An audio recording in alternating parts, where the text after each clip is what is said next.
Hello everyone, and thank you for joining me this evening to celebrate a very special group of people. This speech is dedicated to the White River Valley class of 2020. This fine group of 65 people not only pushed me academically, but to become a better person over the course of my high school career. Seeing these amazing people 5 days a week for 4 years straight really taught me a lot. Let me first get started by telling you just how smart my class of 2020 was.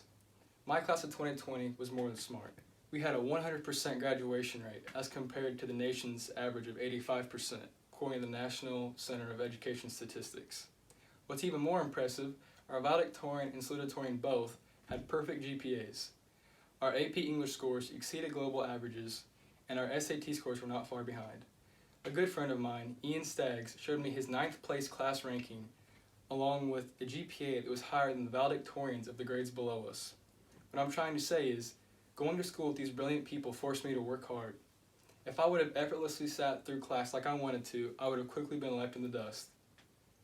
Being surrounded by these smart, hardworking, and dedicated people gave me the skills that I have today, the skills that I know are vital to pursuing a career to be a doctor.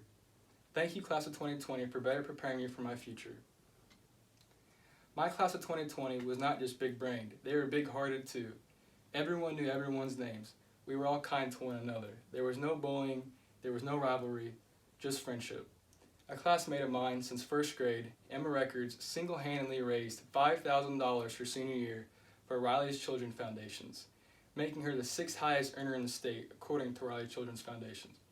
This just goes to show how compassionate and loving the people I was surrounded with for 4 years really were. Thank you, class of 2020, for making me a more kind, accepting, and forgiving person. Now that you understand why my class of 2020 is deserving of this speech and recognition, I feel my job here is done. Thank you, class of 2020, for pushing me academically and making me a more selfless person. Thank you, class of 2020, for making me a better me.